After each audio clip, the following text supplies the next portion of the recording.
მოგესალმები ნიკა, თქვენ ჩემთან ერთად უსმენდით ახლა იფსოსის კვლევის შედეგებს.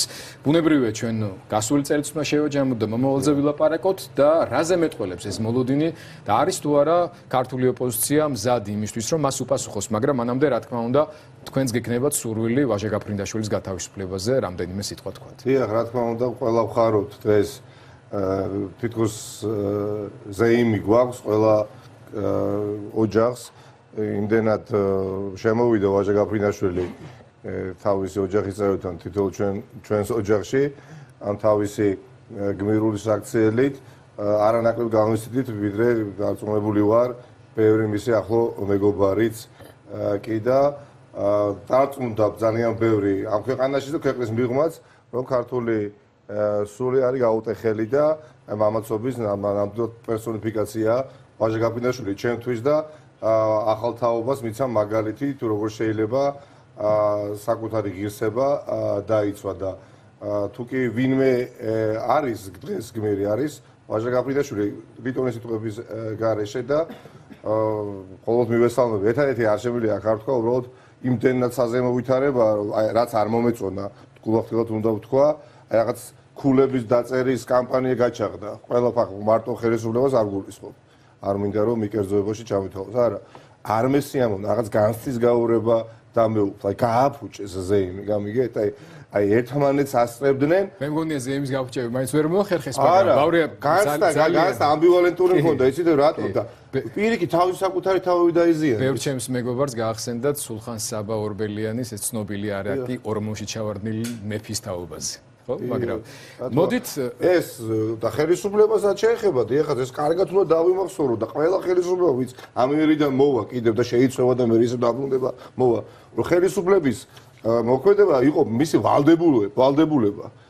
გმირი ამ ბავშვი იყო ვაჟა გაფრინდაშვილი, თორე ხელისუფლება თქვენზე ყოფილიყავით, ხელისუფლებაში მეც ყოფილიყავით, ჩვენი ვალდებულება იქნებოდა რომ ყველაფერი გავაკეთებია იმისათვის რომ ვაჟა გაფრინდაშვილი ყოფილიყო იქ სადაც არის, გათავისუფლებული, თორე ჩემი ღვაწლით ეს ადამიანი როგორც ჩანს, მთელი მისი ცხოვრების განმავლობაში თავისუფალი იყო. უბრალოდ 4 კედელში აღმოჩნდა შებოჭეს. გეთახმები, თუმცა ჩემს შესავალ სიტყვაშიც თქვი და მე მიმაჩნია რომ ქართული პოლიტიკური პარტიების და არა მარტო თქვენი ამოცანა უნდა იყოს იმ ადამიანების პრობლემებზე კონცენტრირებას, რომლებიც დღეს ოკუპირებულ ტერიტორიებზე არიან და ბიბილოვთან გუშინდელი შეხვედრა ახალგორში სიმართლე გითხრათ შვიდად რო ვერ უყურე გასაგებია, მაგრამ აი იქ წარმოთქმული სიტყვების პრეტენზიები, რომელიც წაუყივრნენ საოკუპაციო რეჟიმის მარიონეტულ ხელისუფლებას, ძალიან რთული მოსასმენი იყო ყველა ჩვენგანისთვის, როგორც იქ ცხოვრები ქართველი და ოსი ადამიანების პრობლემები, მათ ავადმყოფობებთან დაკავშირებული, ასევე შუმკვდარი დედის მიმართვა საკუთარი შვილის 40-ზე ვერ შეძლო მას საზოგადოებრივ. ყველაზე ტკინეული ასევე ბევრისთვის, ალბათ არა მხოლოდ ჩვენთვის, არის რა ის შევეგუეთ ამოცემულობას რა აი რა თქვენ გქონდათ ახლა შესავალ სიტყვაში ხო ეს ტრაგედია ხო ნამდვილად აი კრიზისი არის ჰუმანიტარული მეტი რა არის ხო მაგრამ შევეგუეთ აი როგორც გაგვიჯერდა პრობლემა როგორც მაგალითად ზღვისპირა ქალაქში მცხოვრებ ადამიანს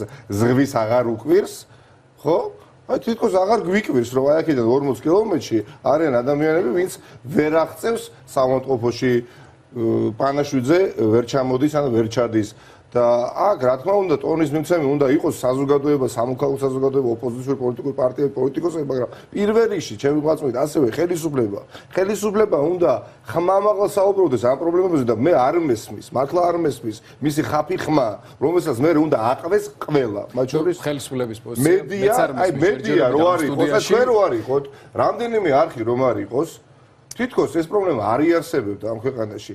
ბევრს არც ეცოდინებოდა სამწუხაროდ. სამთავრობო ტელევიზიებით ვერ გავიგებ. ნუ ის რომ და აი ეს ხელისუფლების პოზიცია არის მის ამ სტუდიაში ჩვენი ბრალი ნამდვილად არ არის. მე არაერთხელ შევთავაზე ხელისუფლების წარმომადგენლებს მოსვლა, საუბარი, საზოგადოებისათვის საინტერესო კითხვებზე პასუხის გაცემა, მაგრამ ისინი რატომღაც ბოიკოტირების რეჟიმში არიან და ძალიან ცუდ პარალელებს მიჩენს მე ეს ყველაფერი. მაგრამ ნიკა, მოდი კონცენტრირდეთ ახლა ახალ და მნიშვნელოვან თემაზე, იმიტომ რომ სხვა სტუმრებიც ყავს. აი ეს კვლევა თქვენ მკითხეთ, აი ნათელი ასახვაა რა. აი დაუბრუნდეთ. მოდით ახლა ამ კითხვაზე კონცენტრირდეთ და მოლოდინს. კიდევ უფრო მეც პირადად აქვს მოლოდინი რომ შეიცვლება. ანუ უნდა რომ შეიცვალოს, ხო? ანუ 84%-ს უნდა რომ შეიცვალოს და მოლოდინი აქვს ოდნავ ნაკლებს, მაგრამ ესაც მნიშვნელოვანი არის, ხო? მოდით გითხარით თქვენ სხვა პოლიტიკურ ლიდერებთან, პარტიების წარმომადგენლებთან ერთად რა ვარიანტებს განიხილავთ საიმისოდ? ივანიშვილის მხარეს ყველაფერი გარკვეულია. აქეთ რა ხდება? ოპოზიციურ ფლანგს რა შეთავაზება ექნება საზოგადოებისთვის ისეთი, რომ ხალხს გაუჩნდეს განწყობა და მოლოდინი იმისა, რომ მას უკეთესის არჩევის შესაძლებლობა ექნება. პირველ რიგში აქეთ კარგი ის რაც მოხდა და აღინიშნოს 2013 წელს პოზიტივიც იყო, რომ პოლიტიკურ ოპოზიციურ პარტიებმა უნარი გამონახეს, რომ მორიგებულიყავით. ანუ მოვრიგდით ძირითად საკითხებზე და ასევე კარგი რაც არის გამოფხიზ და სამოქალაქო საზოგადოება. არასოდეს არ უჩიოდით სამოქალაქო საზოგადოების აქტიურობას და წელს განსაკუთრებით გამოფხიზდა და ტონის მიმცემი გახდა და პოლიტიკოსებზე არანაკლებ აქტიურები იყვნენ. ჩვენ თავხდებით რაზე ყველა ვიცით უკვე ხო გიორგიო, გვინდათ სამართლიანი თამაშის წესები პირველ რიგში. მართლაც რაღაცა აქსიომაზე ვსაუბრობთ, ჩვენ ვამბობთ, რომ მოდით ისეთი სამართლიანი საარჩევნო სისტემა იყოს, ეს მოვიპოვოთ და ამის შემდეგ მოგვისმინოთ, ყური გვიგდეთ და ვისაც გინდათ იმას მიეცით ხმა, მაგრამ თავხდებით სამართლიან პროპორციულ არჩევნებზე და ამავე დროს აქ იგულისხმება, რომ ხელისუფლება უნდა შეიცვალოს. ახლა ეს გაერთიანება მართლაც შემთხვევით არ მომხდარა. ეს ბიძინა ივანიშვილის გარეშე უნდა ითქვას ყოველთვის ხაზგასმით არ მოხდებოდა. ბიძინა ივანიშვილმა ხელი შეუწყო დიდწილად, რომ ქვეყანაში არსებული უკლებლივ ყველა ოპოზიციური პარტია არის ერთ ჭკუაზე, რომ ქვეყანაში დაინერგოს პროპორციული არჩევნები, რაც ნიშნავს სამართლიან არჩევნებს. და ამის საპასუხოდ ეხლა ხელისუფლება მართლაც არ მიკვეს თქვენ ეთერში რომ არ მოდიან და სხვა არხებზეც არ დადიან რამდენიმე ვახტი, იმიტომ რომ რა უნდა ეხლა მე რო ვიყო ხელისუფლების წარმომადგენელი. რა უნდა არ მესიამოვნებოდა თქვენთან ეთერში დაждდომის. მართლა იმიტომ რომ ვიქნებოდი განიარაღებული, ბევრ კითხვაზე პასუხი არ მექნებოდა.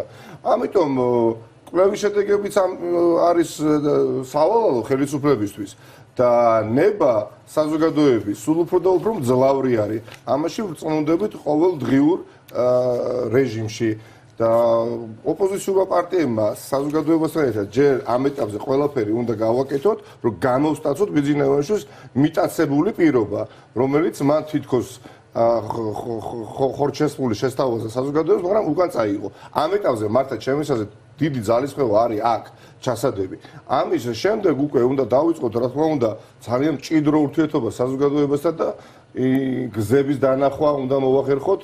ჩვენებური ახსნა უნდა შევთავაზოთ, როგორ შეიძლება ქვეყანაში კრიზისი დაიძლიოს სხვა მიმართულებით, მაგრამ ადამიანი გვეუბნება, რომ ქვეყანაში არ არსებობს არც ერთი ინსტიტუტი და აღარც გქონდეთ პრეტენზია, რომ იარსებებს. ეს ადამიანი თავისი არსით და ბუნებით არის ანტისახელმწიფოებრივი. მას აქვს მხოლოდ თავისი კერძო სუბიექტური მიზნები და ამოცანები, ანუ მილიარდერ ოლიგარქს აქვს თავისი საკუთარი პერსპექტივით და სახავს ამოცანებს. არ უნდა გაგვიკვირდეს და აქ არ უნდა შევხვდეთ ძვირფასო საზოგადოება, რომ ბიძინა ივანიშვილი რატო არ ზრუნავს ჩვენზე. ის ადამიანი არ ამალავს ამაზე. არ ამალავს და აქ არის ნამდვილად გულახტირი და აქ სადაც არის გულახტირი, ნუ ვეტყვით რომ არის მატყუარა. ეს ადამიანი გვეუბნება, რომ მე ასეთი ამირჩიეთ, ასეთი ვიყავი და ნუ ყოველ შემთხვევაში არც არასოდეს დამიმალავს და ეხლა ჩვენი მოვალეობა რა არის, რომ მაქსიმალურად შვიდობიანად ვეცადოთ, რომ პოლიტიკურად ბატონო და როგორ აი ბოლო კითხვა მინდა დაგისვა და ზუსტად თქვენი საუბრის გაგრძელება 87%-ს აქვს პირადად მოლოდინი, რომ მნიშვნელოვანი პოლიტიკური ცვლილებები მოხდება 2020 წელს. თუ საუბრობთ უკვე გარკვეულ ტექნიკურ ბლოკებზე, გაერთიანებაზე, ისეთ რამეზე, რამაც ივანიშვილის მიერ არსებული საარჩევნო სისტემის შენარჩუნების შემთხვევაშიც კი მესმის, რომ იბრძვით პროპორციულისთვის, მაგრამ არსებული შენარჩუნებაშიც კი მოსახლეობას უნდა გაუჩინოს განცდა იმისა, რომ არჩევნებში მოსვლას და გაერთიანებული ოპოზიციის ხმის მიცემას აქვს აზრი იმ პერსპექტივით, რომ შემდეგ კიდე ჩატარდება. როგორი საარჩევნო სისტემითაც არ უნდა ჩატარდეს არჩევნები, არსებული თეზო ჩატარდეს, ეს ხელისუფლება განწერულია მარცხისთვის. მე ერთმა ჩემმა კოლეგამ მკითხა, აი ნაციონალურ მოძრაობას უფრო რომელი სისტემა გაწყობთო. მე გულახდილად ვუპასუხე. და ახაც გავიგნორე რა ვუპასუხე. ყველანაირი სისტემა გვაწყობს ჩვენ საარჩევნო მართლაც. მაგრამ ამ ქვეყნის მომავლის პროპორციული არჩევნები არის უალტერნატივო. ან თქვენ აგრძელებთ პროპორციული არჩევნების, თვის ახალი წლის შემდეგ გაგრძელდება ამ ტიპის ზეწოლა. რა თქმა უნდა და ამის შემდეგ ბუნებრივია ჩვენ ერთ-ერთი ყველაზე კარგი გამოსავალი იქნება თუ ვერ მივახციეთ ბიძინა ივანიშვილის ეხა თავხედობის ბოდიში ინსტიტუტის გამო იმ შედეგს რომლისკენაც მიისწრაფეს მთელი საზოგადოება ეხა რა იმას რო ხია რა უნდა გავაკეთოთ ეხა თოხები და ბარებით ხო არა ვაკითხავთ ხო არსებული სისტემით დაუპირისპირდებით და აქ უკვე იქნება მჭიდრო კოორდინაცია პოლიტიკურ ოპოზიციურ პარტიებს შორის. ნაციონალური მოძრაობა ამისთვის მზადაა. მზად არის აბსოლუტურად. დიდი მადლობა. და მეტიც ეს არის ვალდებულება თითოეული ოპოზიციური პარტიისა, მით უფრო დიდი ოპოზიციური პარტიის. დიდი მადლობა. გილოცავთ დამდეგ ახალწელს და ბედნიერ ახალწელს გისურვებთ და უსურვებთ თქვენს მაყურებელს. დიდი მადლობა.